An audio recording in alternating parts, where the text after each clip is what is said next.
오늘 우리에게 주신 하나님 말씀은 신약성경 요한계시록 6장 9절에서 17절 말씀 우리가 교독으로 공부하겠습니다. 요한계시록 6장 9절에서 17절 말씀입니다. 제가 준 성경은 신약성경 405페이지였습니다.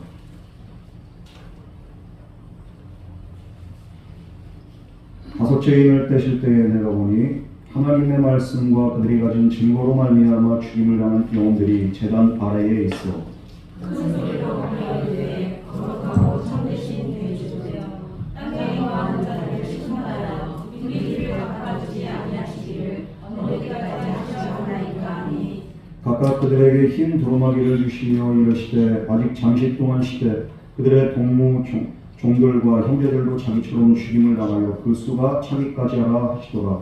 내가 오니 여섯째 일을 내실 때에 큰 지진이 나며 해가 검은 별보다는 삼각같이 정하고 다른 공기같이 지르며 하늘의 별들이 무화과 나무가 태풍에 흔들려 설익은 열매가 떨어지는 것 같이 땅에 떨어지며 하늘은 두루마리가 날리는 것 같이 일어나고 각 산과 성이 제자리에서 멈추되 땅의 임금들과 왕족들과 장군들과 부자들과 강한 자들과 모든 종과 자유인이 굴과 산들의 바위 틈에 숨어 산들과 바위에 말하되 우리를 먼저 목전에 앉으신 이의 올대와 그 어린애의 진노에서 우리를 다 같이 공부하겠습니다. 그들의 진노의 큰 말이 이르렀으니 누가 이 소리로 하더라. 아멘. 다 같이 기도하겠습니다. 사랑의 하나님 아버지, 오늘도 우리에게 필요한 말씀을 주시고 우리가 그 말씀 듣고 주님 앞에 더욱더 가까이 나가게 된 주겠습니다. 우리가 정말 말씀을 듣는 것으로 끝나는 것이 아니라 이 말씀 받은 그 감동대로 우리가 실천하며 순종하며 나갈 수 있는 온전한 믿음의 사람 다 되게 하여 주시옵소서. 오늘도 하늘문 열어주시고 성령 하나님 임재하여 주시옵소서. 이 모든 말씀 거룩하신 예수님 이름으로 기도드렸습니다. 아멘. 오늘 우리가 함께 묵상할 본문은 이렇게 9절부터 17절까지입니다.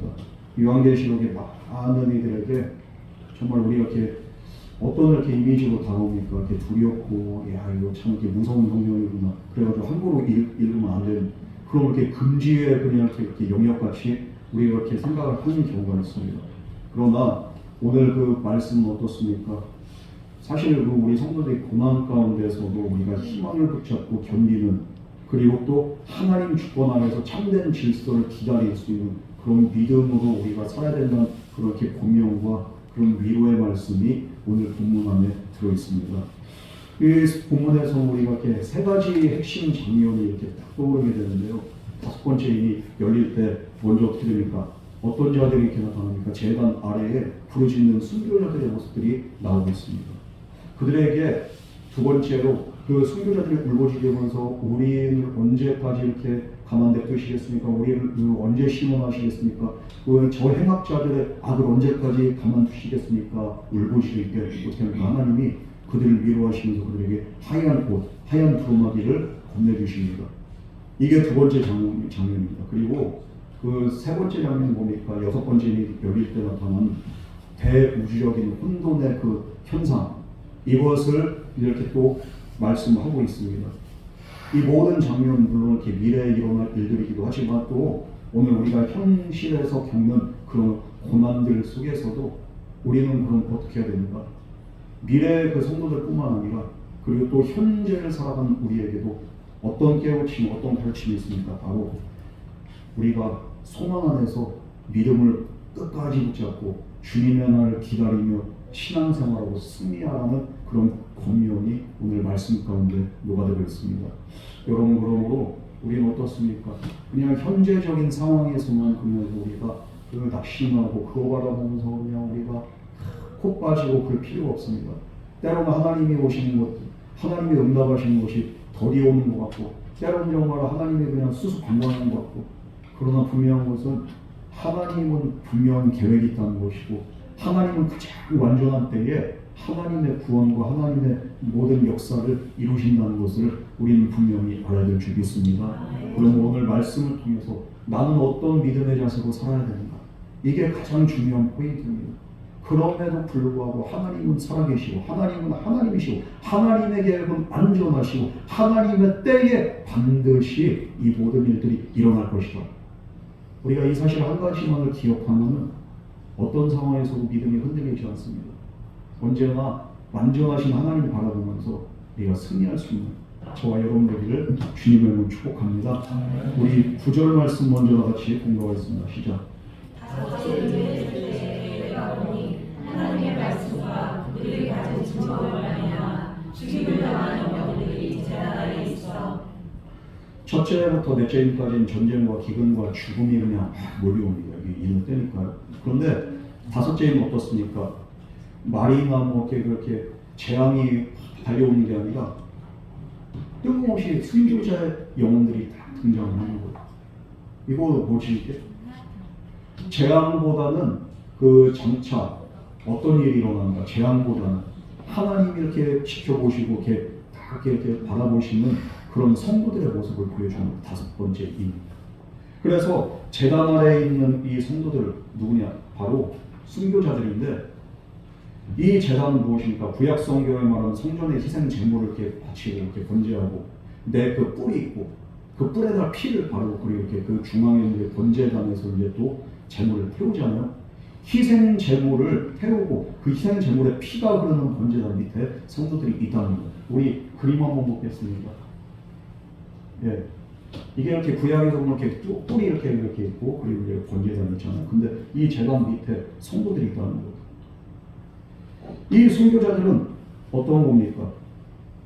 바로 이 제단 안에 있다, 밑에 있다, 이들의 피가 흘렀다는 것, 이들이 순교의 제물이 됐다는 것, 이들이 순교로 하나님 앞에 드림받은 희생 제물이 됐다는 것.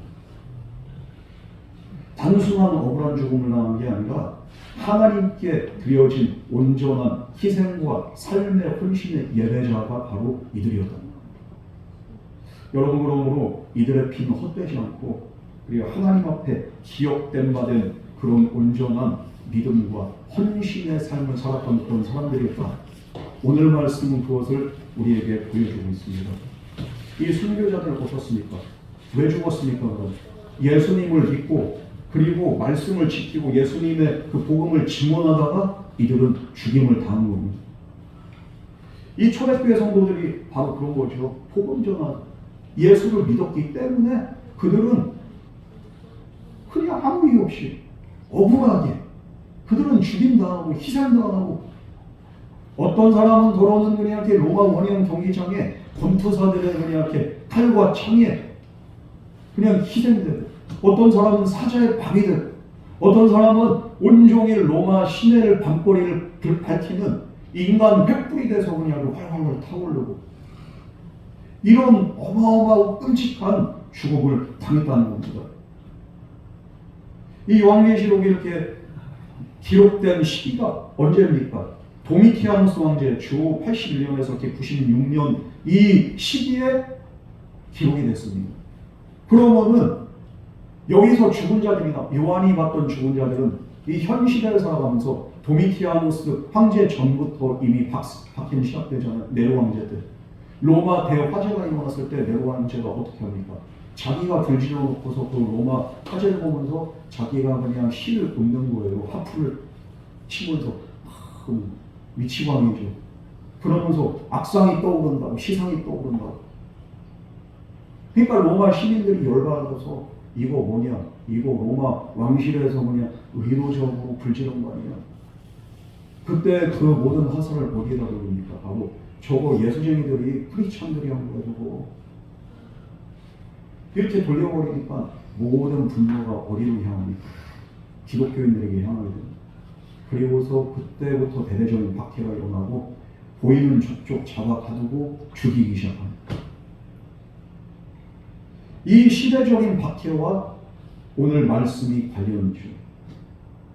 그런데 오늘 제단 아래의 영혼들은 특정한 이 시대 사람들만을 이야기하는 게 아니라 모든 시대 또한 순교자들을 대표하고 있습니다. 왜냐하면 그 순교자들은 예수님 승천한 이후에 초대교회에만 순교자들이 있는 게 아니라 기독교의 모든 역사 속에 순교자들은 항상 존재해 왔었습니다. 오늘도 마찬가지예요. 아직까지도 순교의 피를 흘리는 그런 나라들이 있어요. 아프리카 내전 국가들 회교권들이 많아요. 나이지리아나 뭐 이런 데 있잖아요. 이게 기독교 인구도 거의 50%에 육박하지만 48%. 그런데 나머지는 또 회교권이에요. 항상 싸우는 거예요.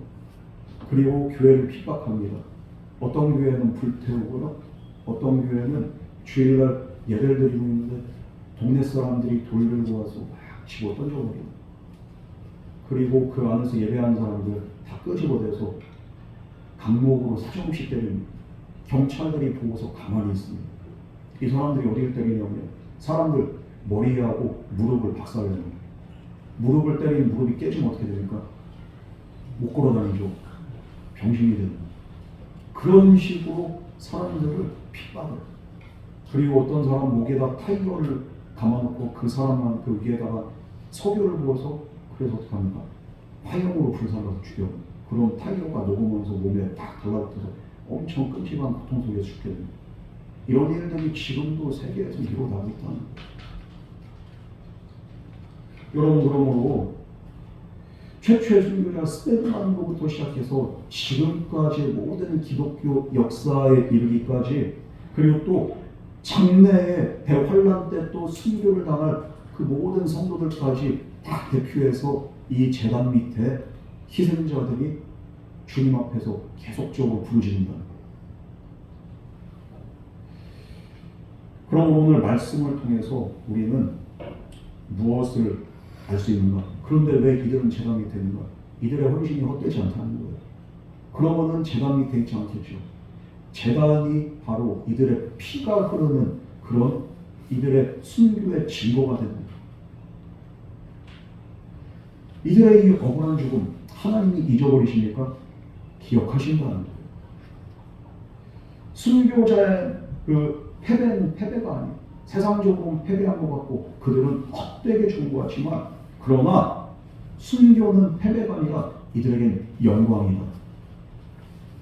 왜? 하나님이 기억하고 하나님이 이것을 이미 알고 계신다는 것 자체만으로도 그들은 승리자입니다. 또한 세 번째 뭡니까? 왜 이들이 그러면 하나님 앞에 이렇게 신원을 호소합니까? 하나님이 응답하실 줄 믿기 때문에. 무슨 말입니까? 하나님의 정의는 반드시 이루어지기 때문에 이들은 제단 밑에서 하나님 앞에 호소하고 있는 겁니다. 여러분, 때로는 우리가 정말 생각할 때 어떻습니까? 왜 하나님은 가만히 계시지? 하나님의 정의는 어디 있을까? 여러분 걱정하지 마세요. 하나님은 그냥 보고 계시는 게 아니라 하나님은 때를 기다리고 계시고, 그리고 또 그 때에 맞게 하나님은 반드시 모든 악을 심판하시는 정의와 공의의 하나님이신 줄 믿으시기 바랍니다. 그러므로 하나님의 정의와 공의를 우리가 확신하는 그 확신과 믿음 속에서 저와 여러분들 하나님의 때를 기다리고 하나님을 바라보면서 믿음으로 승리하고 하나님께 간구할 수 있는 저와 여러분에게를 주님으로 축복합니다. 이들은 누구한테 간구합니까? 누구한테 호소합니까? 사람한테 하지 않아요. 하나님 앞에 이들은 간절하게 호소합니다. 우리가 억울할 때 때로는 누구한테 얘기해요? 사람한테 얘기하고 억울해 죽겠다고 하고 그러면서 그냥 뭐가 어쩌고 사람한테 얘기하기보다 여러분 오늘 이 순교자들, 이 성도들은 누구한테? 하나님한테 호소합니다. 우리도 사람에게 이야기하고 사람에게 호소하면요, 사람은 믿을 만한 존재가 아니에요. 믿음의 대상은 하나님이시고 사람은 사랑의 대상인 줄 믿으시기 바랍니다. 우리는 사랑하는 거지 믿는 게 아니에요. 그럼 내가 믿을 만한 분에게 내 모든 것들을 맡길 때 그분이 우리를 책임지시는데 그분이 바로 하나님 아버지가 되신 줄 믿으시기 바랍니다. 우리 10절에서 11절 말씀 우리 다 같이 공독하겠습니다. 시작. 거룩하고 참되신 내 주제여, 땅에 거하는 자들을 심판하여 우리를 갚아주지 않으시기를 어느 때까지 하시지 않을까 하니, 각각 그들에게 인중마귀를 주시려 주시되 아직 잠시 동안시되 그들의 부모들과 그들도 장차 기술하여 그 수가 자기가 하셨다. 이 순교자들이 뭐라고 합니까? 참되신 대주제여, 라고 먼저 하나님 앞에 부르짖습니다. 이들은 지금 거룩하고 참되신 대주제 하나님을 바라보는 겁니다. 왜? 이들의 이 부르짖음 속에는 이들의 믿음의 고백이 들어있습니다. 하나님은 공의롭고 신실하시고 악을 심판하시고 모든 것을 주관하시는 참되고 의로우신 대주제가 되신다는 거예요. 거룩하신 하나님이라는 거예요. 이런 믿음이 있기 때문에 이들은 하나님 앞에 계속적으로 부르짖고 호소하는 겁니다. 이런 믿음의 고백 후에 이들은 이어서 뭐라고 호소합니까? 땅에 거한 자들을 심판하여 우리 피를 갚아주지 아니하시기를 어느 때까지 하시려 하나이까?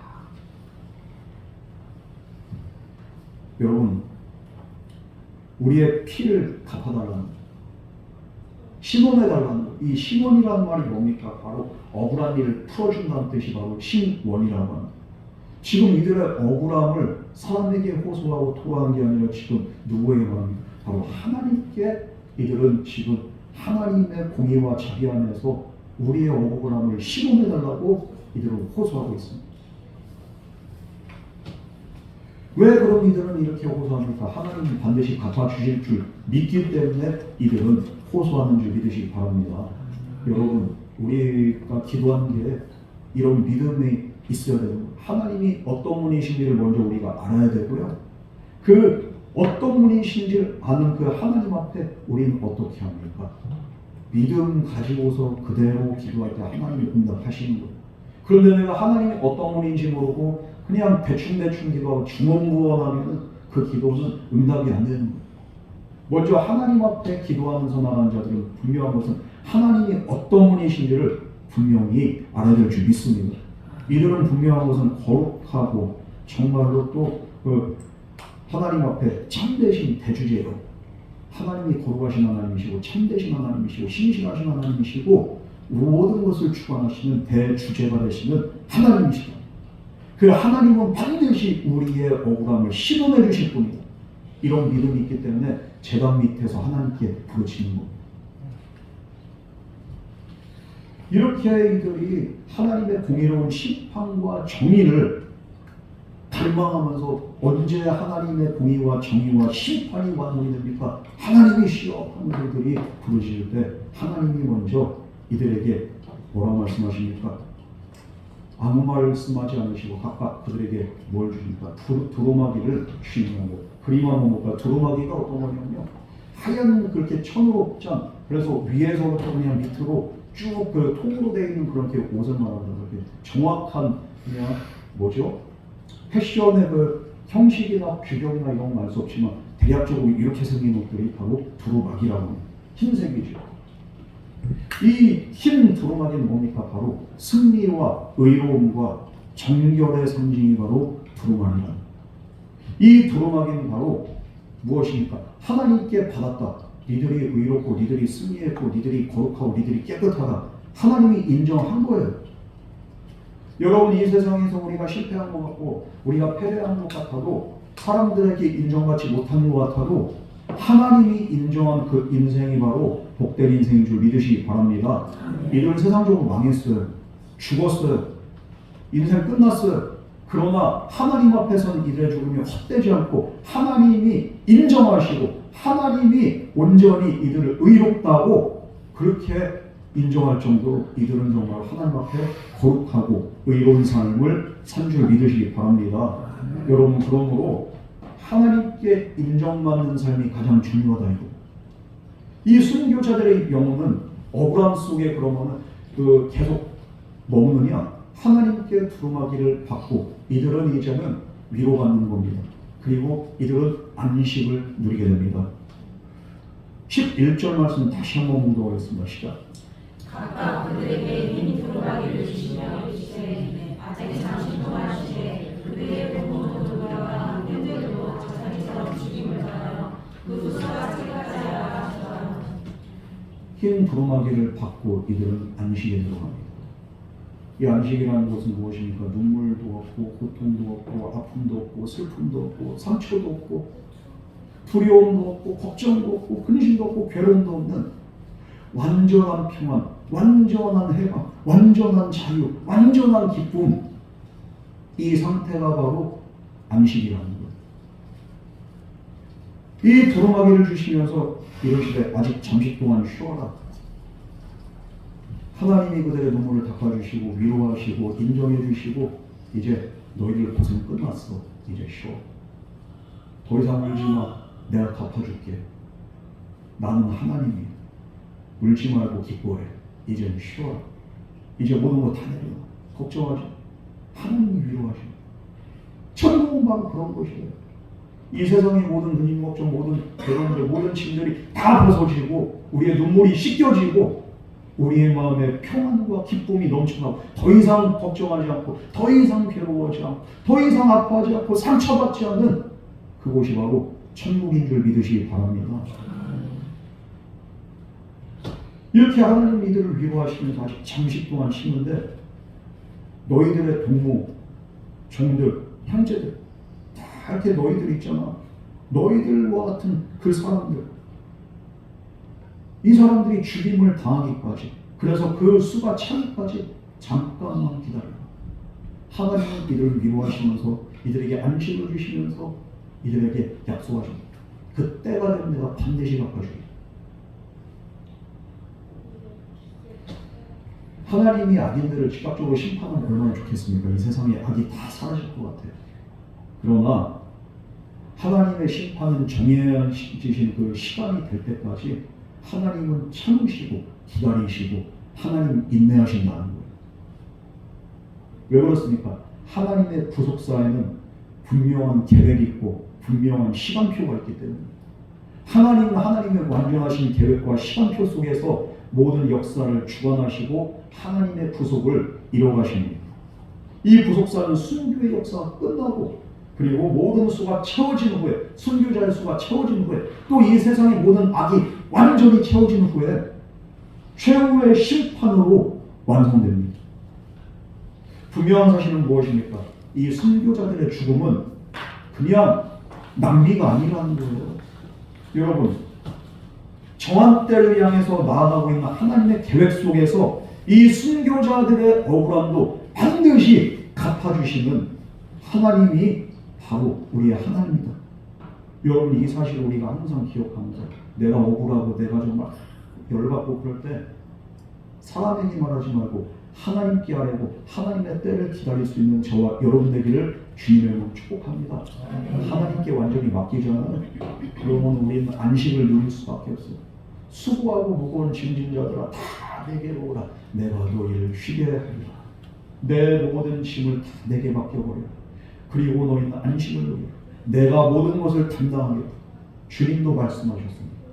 우리의 모든 수고와 괴로움과 아픔과 억울함을 담당하시는 우리의 모든 것을 하시는 예수님께 오늘도 주님 앞에 나와 기도하며 주님을 찬양할 수 있는, 그래서 안식을 누릴 수 있는 저와 여러분 되기를 주님을 축복합니다. 내가 자꾸만 뭐 하려고 하지 마라. 오늘 말씀 뭡니까? 내가 쌈박질하고 내가 트리바르하고 내가 조질라고 하니까 안 되는 거예요. 하나님이 다 해주신다니까요. 하나님이 해주신다. 여러분, 하나님께 맡기시기 바랍니다. 이렇게 우리의 삶에도 왜 부담감이 없고 왜 말도 안 되는 일들이 없겠습니까? 진짜 눈 뜨고 일어나고 말도 안 되는 소식들이 얼마나 많이 들려옵니까? 이 세상에 아니면 악의 끝은 어디 있는지 우리는 알 수가 없어요. 하지만 하나님 모든 것을 기억하시고 반드시 갚아주신다는 겁니다. 그러므로 우리 성도들은 억울한 상황 속에서도 하나님의 공의를 신뢰하면서 복수심이 아닌 정의를 기다리며 인내하는 자가 되어야 된다는 거예요. 믿음을 끝까지 지킨 순교자들이 주님께 힘을 받는 것처럼 저와 여러분들도 믿음으로 인해서 주님의 때를 기다릴 때 주님께서는 저와 여러분에게도 흰 두루마기와 안식을 하나님의 은혜로 선물로 주신 줄 믿으시기 바랍니다. 아무리 그런 현실이 어려워도 우리는 한 가지만 기억합니다. 하나님의 약속은 성취된다는 것. 우리는 왜 지금 해결되지 않습니까?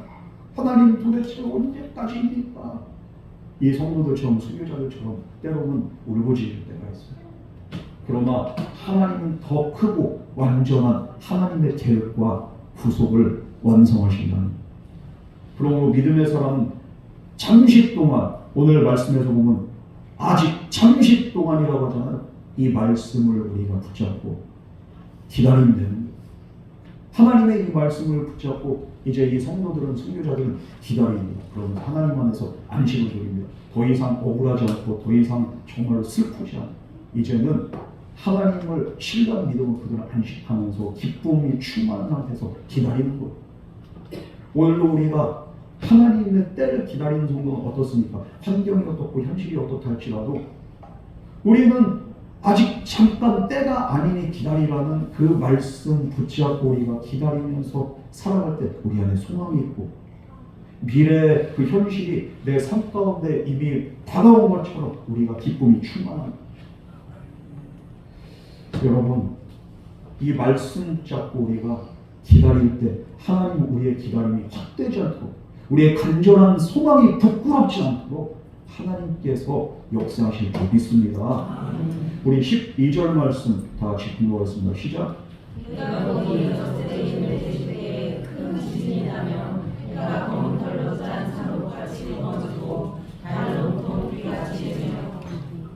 이 장면은 초대형 지진과 대기 에어로죠. 그래서 태양이 흐려지고 햇빛이 흐려지고 그리고 또 그 달의 그 적색화 현상이 막 일어나요. 우리 그림 한번 볼까요? 이런 현상인데 왜 달이 시커멓죠? 아니 왜 해가 시커멓죠? 그러니까 해가 빛을 잃는 거예요. 그리고 달이 이렇게 시뻘개지고 그리고 또 그 지진이 일어나고 이런 현상들을 환상으로 보여줍니다.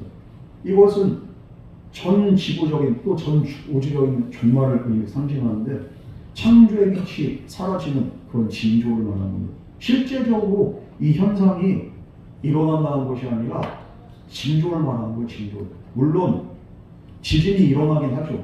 이 문자적으로 또 일어난다고 해석을 하기도 하지만 또 이런 그 신학적으로 영적인 해석은 무엇입니까? 이것은 바로 말세가 있기 전에 종말적인 징조 현상을 우리에게 경고하면서 보여준다.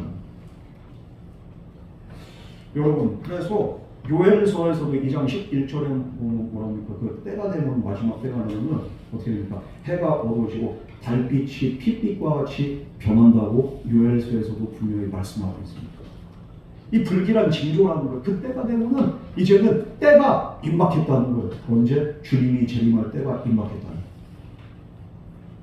이것은 우주론적으로, 전 우주적으로 혼돈과 격변의 소막을 알리는 그런 환상입니다. 물론 오늘 이상기후가 있어요. 낮에도 일식이 또 일식은 잠깐이죠. 그런데 한 번은 진짜 제가 이 대낮인데 비가 그렇게 퍼부는데 깜짝 놀라서 세상 종말인 줄 알았어요. 낮인데 밤이에요. 여러분 그런 현상 경험해 보신 적 있으시죠? 낮인데 해가 어두워지고 깜깜하고 우리나라에는 그런 적이 없나? 제가 중국에 있을 때 그래서 깜짝 놀랐어요.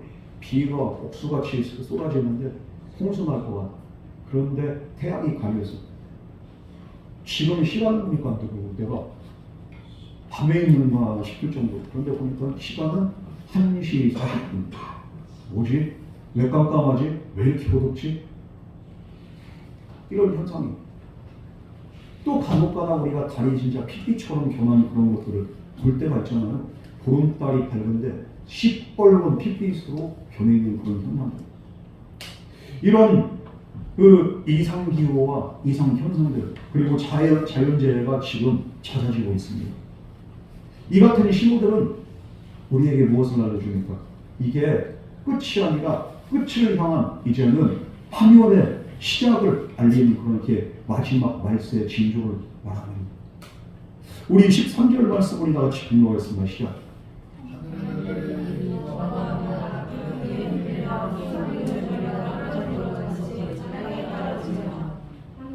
자, 13절은 이렇습니다. 이 그림은 어떤 그림이냐?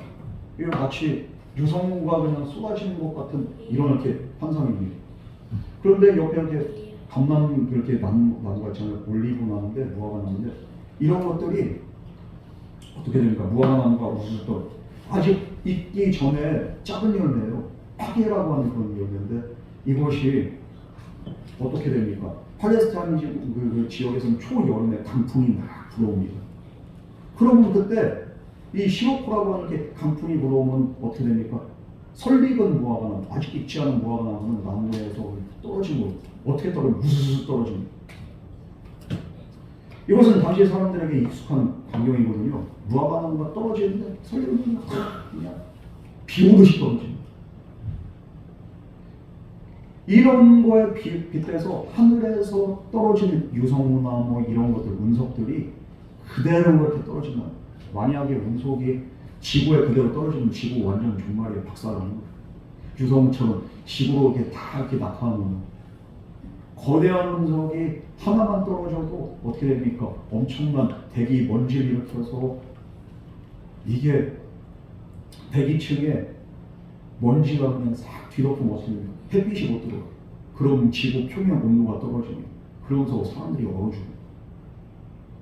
거대한 운석 하나만 이렇게 지구하고 충돌해도 난리가 나는데 물론 그러니까 이것도 상징적인 표현이죠. 진짜 이렇게 유성들이 지구에 떨어지면 다 죽는 거예요.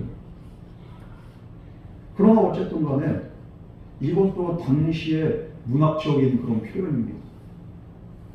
하늘에서 이게 별이 쏟아지고 그냥 운석이 쏟아지고 이게 그 당시에 묵시적 문화의 표현 중에 하나가 바로 이런 건데 한마디로 무슨 말이냐?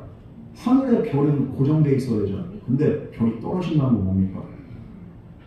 이거는 우리가 기존에 생각했던 이건 당연한 거지, 이건 당연한 이치지, 우리가 당연하다고 생각하고 정말로 이거는 절대 변하지 않는다는 그런 일상이 변화가 일어난다. 여러분, 하나님 앞에서는 이 별로 설익은 열매와 같다. 하나님 앞에서는 인간이 아무리 쌓아올린 그런 체계나 그런 이 세상의 모든 시스템도 한순간에 붕괴가 되는 거예요. 하나님이 하시면 금방 무너집니다. 그래서 별이 우수수 떨어져 운석인지 유성인지 모르지만 이 그림은 무엇이나 갑작스럽게 떨어지고 이건 피할 수 없는 불가항력적인 그런 심판이 도래하게 될 거라는 그런 경고성 메시지가 바로 오늘 또 이 유성과 같은 환상이 우리에게 보여줍니다. 만약 유성이 떨어져서 지구에 운석 떨어지잖아요. 피할 수가 없어요. 필연적으로 죽을 수밖에 없어요. 하나님의 심판은 갑작스럽지만 또 피할 수 없다. 우리가 이걸 분명히 해야 돼요. 14절 말씀 우리 다 같이 공부하겠습니다. 시작.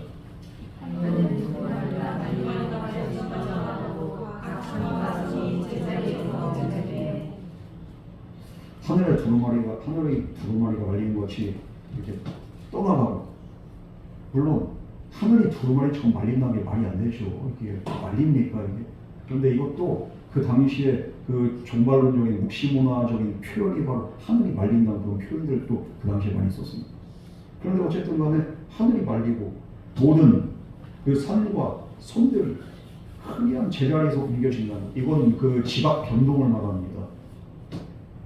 그 바닷속에서도 지각 변동이 일어나고 육지에서도 지각 변동이 일어나고, 그 지각, 그렇게 지질 학자들이 뭐라고 합니까? 아시아 대륙 무슨 대륙 해가지고 원래는 같은 그 판이었는데 지각판이 이동해가지고 이게 서로 대륙이 이동을 해서 그래서 아시아 대륙이 되고 유럽 대륙이 되고 아프리카 대륙이 되고 그랬다고 이렇게 주장하는 학자들이 있잖아요.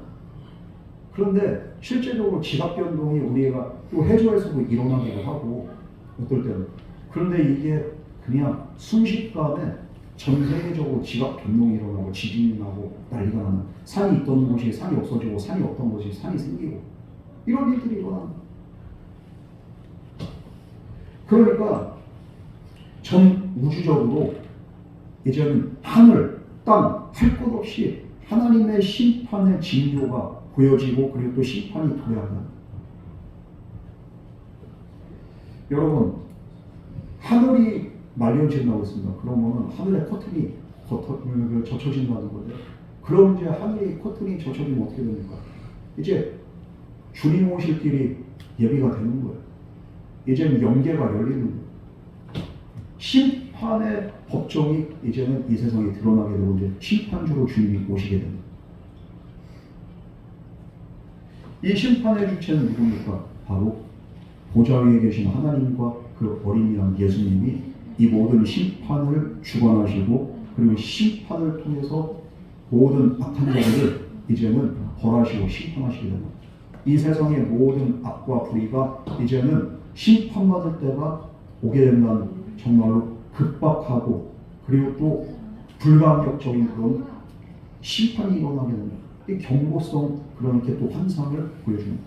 여러분, 그러므로 지금 우리가 세상이 뭐 지각변동이 있고 지진이 일어나고 그 하늘에서 이상 현상이 보이고 그리고 정말로 지금 지구도 갑자기 해수면 온도가 이렇게 어떻게 되고 올라가고 그러면서 또 해수면 높이도 올라가고 이상해지고 있잖아요. 지금 기마가 녹고 있고 여러 가지 이렇게 현상들이 있을 때 우리는 이것을 이상하네 이렇게만 생각하는 게 아니라 어떻게 해야 됩니까? 점점점 주님 오실 때가 가까워지고 있구나. 우리가 정신 차려야겠구나. 마지막 때를 우리가 잘 준비해야 되겠구나. 우리가 이런 경각심을 가져야 됩니다. 우리 15절, 16절 말씀을 다 같이 공부하겠습니다. 시작. 땅의 이민들과 왕족들과 장군들과 부자들과 강한 자들과 모든 종과 자유인이 불과 사슬에가 기준에서 산자와 이에게 말하되 우리에게 떨어져 부자에 앉으신 이의 얼굴에서 그 어린 양의 진노에서 우리를 가리라. 이런 진노 후에 이제는 예수님이 진짜 도래하게 되면 어떻게 됩니까? 재림하게 되면 이제는 더 이상 피할 수가 없는 거예요. 예수님이 재림하면은 이 사람들은 지금 막 산에 들어가고 바위 틈에 숨어서 그냥 숨으려고. 근데 주님이 공중에서 이렇게 재림하시잖아요. 주님의 시선을 피할 곳이 아무데도 없는 거예요. 이제는 심판의 커튼, 하늘 커튼이 열려진 다음에 주님 오실 때 누가 주님의 시선으로부터 피하겠습니까? 주님 앞에 누가 설 수 있겠습니까? 이 본문에 나온 세상의 모든 계층들이 다 등장하는데요. 심판 날에는 모두가 두려움에 빠지고 이 심판을 피할 수가 없다는 거예요.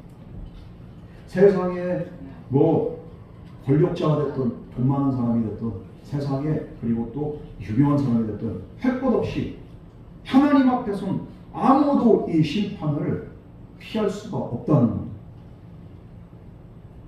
사람들은 산과 바위에 숨어보기도 하고 그러면서 어떻게 해서든 자기 자신을 가리려고 합니다. 왜 자신을 가리려고 합니까? 심판 주님 앞에 내 모든 그 죄가 내 모든 과거가 낱낱이 다 빨가벗겨진 것처럼 드러나기 때문에 수치심과 두려움 속에서 그들은 숨게 되는 겁니다. 근데 아무리 숨으려고 해도 아무리 그들이 정말로 산과 바위로 자기를 가리려고 해도 가려집니까? 안 가려진다는 거예요. 여러분, 우리를 가릴 수 있는 것은 우리의 죄를 가릴 수 있는 것은 이 세상이 어디에도 없는 줄 믿으시기 바랍니다. 오직 어린 양 예수 그리스도의 보혈만이 저와 여러분의 모든 죄를 가리고 저와 여러분의 모든 허물과 과거의 잘못 가지고 가려주시고 씻어준 줄 믿으시기 바랍니다. 여러분, 그러므로 이들은 가릴 곳이 없어서 두려워서 떨지만 그러나 어린 양의 그 보혈로 죄사함 받고 씻음 받고 그리고 또 하얀 두루마기를 입은 성도들은 어떻습니까? 이 날이 영광의 날이고 이 날이 두려움의 날이 아니라 기쁨의 날이 되는 거예요. 우리 17절 말씀을 다 같이 공부하겠습니다. 시작. 그들의 진노에 큰 날이 일어나니 그가 나의 두려워하라. 이들이 지금 한 말이 뭡니까? 지금 그동안은 열심히 세상 권력에 취해서 그리고 또 열심히 세상 쾌락에 취해서 교회를 무시하고 교회를 핍박하고 그리고 또 하나님을 대적하고 지들 멋대로 살았어. 그런데 뚫린 입이라고 이렇게 한단 말이 뭡니까? 아주 보좌에 앉으신 이의 얼굴에서와 그 어린 양의 진노에서 우리를 가리라. 그들의 진노에 큰 날이 일어났으니 누가 능히 서리오. 누가 보면은 진짜 잘 믿는 사람이 이렇게 믿음으로 고백하는 것 같습니다. 그런데 이 사람은 잘 믿는 사람이 아니라 안 믿는 사람이고 대적자들이고 적그리스도였고 그 적그리스도의 그냥 끈앞풀이였고 그리고 또 믿는 사람들 핍박하고 그렇게 교회 질서를 어지럽혔던 아주 그냥 잡것들이에요. 이것들이 그냥 어떻게 합니까? 뚫린 입이라고 이제는 두려우니까 아이고 우리가 어떻게 숨을 수 있을까 이러면서 사람이 죽을 때 되면 안 하던 짓 한다고 하죠. 옛말에도 안 하던 짓을 갑자기 하면 죽을 때 됐다. 심판받을 때 되니까 죽을 때 되니까 갑자기 이제는 이빠른 소리를 하는 거예요. 이 사람들. 그런다고 해서 이 사람들의 죄가 없어집니까? 안 없어져요. 이 사람들은 절대로 어린 양 앞에 설 수가 없습니다. 심판하는 날에 설 수 있는 유일한 사람은 누구냐? 그냥 마지막에 아이고 나 이제부터라도 믿을래요 이러면서 이빠른 소리 마지막에 때리는 늦은 거예요. 예수님이 오기 전에 예수님의 보혈로 씻음받고 그리고 또 예수님의 은혜 안에서 정말로 어린 양의 피에 내 모든 죄를 다 씻어버린 사람들, 그렇게 깨끗하게 된 자들에게는 심판의 날이 두려움이 아니라 담대함으로 주님 앞에 나아가고 주님 앞에 서게 되는 영광의 날이 되는 줄 믿으시기 바랍니다. 오늘 우리에게 필요한 건 뭡니까? 어린 양의 보혈을 덧입을 수 있는 회개와 그리고 믿음과 거룩한 삶이 우리에게 요구되는 겁니다. 여러분, 요한계시록 6장 우리에게 엄숙하게 말합니다. 순교자의 피는 땅에 흩어져 있지 않고 하나님의 제단 아래에 모여있다는 거예요. 하나님은 그 눈물을 반드시 기억하시고 정한 날에 하나님은 반드시 공의로 심원하시고 심판하십니다. 우리 하나님은 살아계신 하나님이라. 뿐만 아니라 세상의 해와 달과 별이 흔들리고 산과 성이 자유로운 게도 하나님의 보좌는 흔들리지 않고 하나님은 정해진 계획대로 이 땅에 재림하신다는 우리 주님.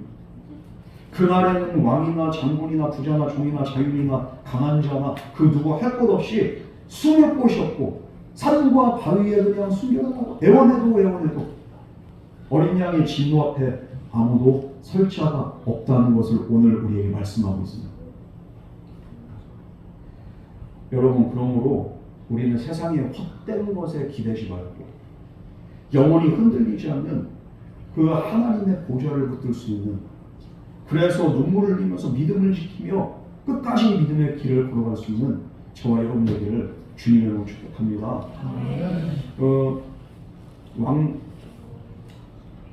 왕신다오라는 이렇게 목사님이 있어요. 이 목사님이 중국의 목사님인데 왕밍다오네. 왕밍다오 일기라는 이렇게 여기에 보면 이렇게 목사님의 간증 이렇게 그 글들이 수록이 되어 있는데 이 목사님 중국의 목사님. 근데 공산당에 의해서 이게 말할 수 없는 핍박을 받는 거예요. 이 왕밍다오 목사님이 감옥에 갇혀서 23년을 옥고를 치렀습니다. 목사들을 시를 말려버렸어요. 목사들 다 잡아. 니들 삼작교회 안으로 들어와서 우리 당국의 관리를 안 받으려면 교회 니들 없애버리고 니들 다 잡아 가둬버리겠다. 그런데 기존교회에서 정말 양심 그 고백을 하는 그렇게 고백교회들은 어떻게 합니까? 삼작교회로 들어갈 수 없다고 해요. 내가 무릎 꿇을 자 그 보는 오직 예수님밖에 없지 당이 내가 무릎을 꿇고 내가 충성할 그렇게 당이 아니라는 거예요. 우리 주 예수님이라는 그것 때문에 왕밍다오 목사님이 어떻게 됩니까? 감옥에 들어요.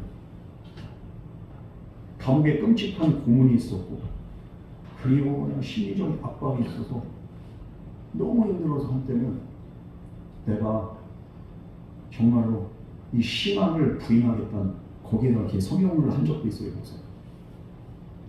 그러나 그렇게 해서 감옥 밖으로 나왔을 때 몸은 자유롭지만 내 마음이 지옥이었다는 것을 그가 이렇게 깨닫게 됩니다.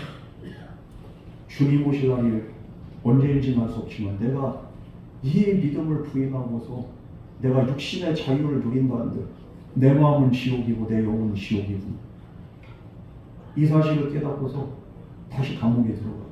나는 부인할 수가 없습니다. 이 목사님 그래서 중국의 바울이라고 불리면서 지하교회 성도들에게 소망과 희망을 주는 그렇게 등불과 같은 존재로 살아가는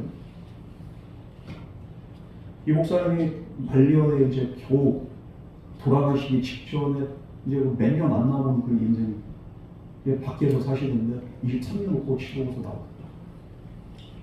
이제 노쇠해지고 힘이 빠지는 거예요. 이게 말년 이렇게 모습이 이런데요. 91년에 돌아가셨거든요. 이게 1900년생이에요. 그러니까 91세를 사셨는데 57세에 감옥에 들어가서 80세에 나오셔서 그래서 이제 11년 정도 이렇게 또 열심히 신앙생활하고 그러면서 이렇게 목회하고 그러다 이렇게 돌아가신 마지막에 이렇게 말씀하신 나는 세상에서 실패한 사람처럼 보일지라도 하나님 앞에서 난 승리자다. 이런 믿음의 고백을 하고서 결국에는 하나님 앞에 서는 길을 인생 마지막까지 이 길을 걸어가다가 이제 하늘나라 가셨습니다. 오늘 우리는 어떻습니까? 재단 안에서 울부짖고 있는 그런 순교자의 음성을 들으신 그 하나님, 그 앞에 우리가 온전히 서는, 그래서 믿음을 끝까지 지키는 그런 믿음의 길, 신앙의 길을 걸어가고 있습니다. 우리 주님은 분명히 말씀하시는 조금만 기다려라. 내가 반드시 갚아주겠다. 주님이 약속하셨습니다. 그리고 여호죄인이 열릴 때 마지막에 이제는 심판의 주로 주님이 재림하실 때 이 악한 자들은 이제 설 곳이 없게 된다고 오늘 말씀 분명히 말씀합니다. 누가 능히 서리오라고 이렇게 오늘 말씀은 마무리를 하는데요. 세상 권력자도 부자도 장군도 형식적인 그런 교인들도 마찬가지고 그런 사람들은 하나님 앞에 설 수가 없는 거예요. 그러나 오늘 이 왕민다운 목사님처럼 끝까지 어린 양의 보혈을 붙잡고 그 보혈의 능력을 의지하면서 인생 마지막까지 이 길을 달려간 자만이 주님의 날에 주님 앞에 능히 설 수가 있습니다. 우리가 의지해야 될 것은 이 세상의 권력도 아니고 재물도 아니고 우리의 지성과 이성도 아니고 내 자신도 아니고 오직 어린 양의 보혈인 줄 믿으시기 바랍니다. 이 심판의 날에 정말로 우리가 산과 바위에 숨는 자가 돼서는 안 되잖아요. 흰 두루마기를 입고 당당히 서는 자가 되기를 주님으로 축복합니다. 여러분 그날이 두려움이 아니라 기쁨이 된 그런 삶을 살아가시기 바랍니다. 그날이 심판의 날이 아니라 승리의 날이 되게 하십시오. 지금 바로 이 순간 어린 양께 돌아와 우리가 어린 양을 피난처 삼고 어린 양의 보혈을 의지할 때 우리의 모든 죄는 다 사라지고 그 은혜 안에서 우리도 또한 주님을 부인하지 않고 끝까지 주님 앞에 설 수 있는 그런 참된 은혜가 승리가 있게 되게 될 줄 믿습니다. 여러분 주님 안에서만 참된 위로와 승리가 있는 거예요. 주님 안에서 이 믿음의 길을 걸어간 자에게만 눈물에 씻김이 있습니다. 누가 능히 서리요? 오직 어린 양의 은혜로 서는 자만이 능히 서게 될 줄 믿습니다. 이 말씀을 기억하면서 나는 그날 어디에 서 있을 것인가? 두려워서 숨어 있을 것인가? 아니면 어린 양 앞에 당당하게 서 있을 것인가? 지금 현재 우리의 태도에 달려있습니다. 우리의 선택에 달려있습니다. 죽음이 두려운 게 아니라 이 세상 권력이 두려운 게 아니라 어린 양의 심판이 가장 두려운 겁니다. 이 사실을 항상 기억하면서 언제나 하나님 앞에서나 사람 앞에서 온전한 믿음, 깨끗한 신앙과 거룩한 삶으로 온전히 살아갈 수 있는 저와 여러분 되기를 주님은 축복합니다. 우리 이 시간 마치기 하겠습니다. 사랑과 은혜 하나님 아버지, 어린 양의 심판으로부터 우리가 벗어날 수 있도록 우리에게 온전한 믿음과 은혜 허락하여 주시옵소서. 주님 오시는 그날에 우리가 부끄러운 자리에 있는 것이 아니라 주님 앞에 온전히 설 수 있는 정말로 믿음의 사람 다 되기를 원합니다. 이 세상은 정말로 우리를 유혹하고 우리를 넘어뜨리려고 우리를 공격하지만 이것들에 우리가 효록되지 않고 이것들에 우리가 영향받지 않고 오직 살아계시고 영원하신 하나님과 그 어린 양을 바라보는 믿음으로 우리가 날마다 꿋꿋이 온전히 서가게 하여 주시옵소서. 이 모든 말씀을 하신 예수님 이름으로 기도드렸습니다. 아멘.